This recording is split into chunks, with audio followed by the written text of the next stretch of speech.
shu hoki siyohdan to avji zuhal, har neki mushkilot erur etdim hal.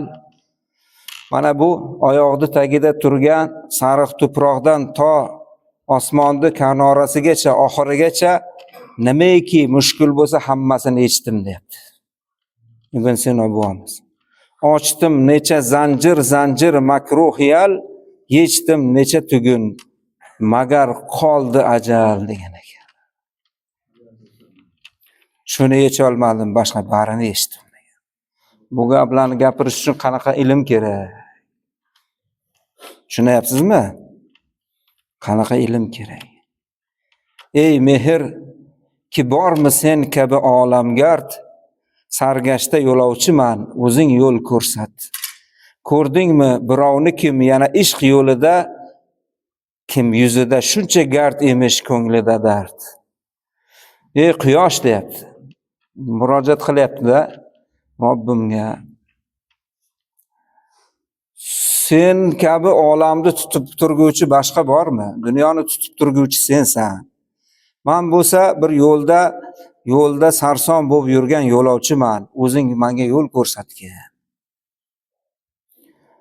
Maniday ishq o'tida ham usti changga to'lgan, ham qalbi dardga to'lgan yana biranta majnun bormi mendaqa? Sani oshig'ing bormi shunday? Deyapti.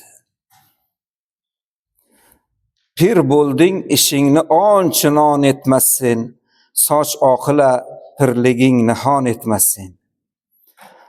Yoshing qaridi, lekin ishing qariyalarning ishiday emas seni. Yoshing qaridi, lekin o'zing hali ham o xayolingda nimalarnidir xayol qilib yuribsan. Lekin bu sochingni oqi baribir qaraganingni bildirib qo'yaveradi.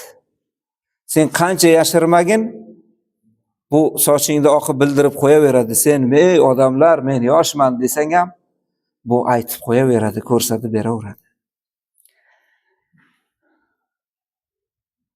Tun zulmatida har neki qilding, tong ravshanida bo'ldi ayon etmasin. Shu kechada nimalarni qilding? O'tib bo'ldi. Ya'ni mana shu dunyoda hayotingda nimalar qilmading? Lekin bilib qo'y, tong ravshanida bo'ldi ayon etmasin degani, erta tong qiyomatda buni hammasi ochiq bo'ladi, bilinib qoladi haloyiqning oldida. Shundan keyin ham amal qilmaysanmi?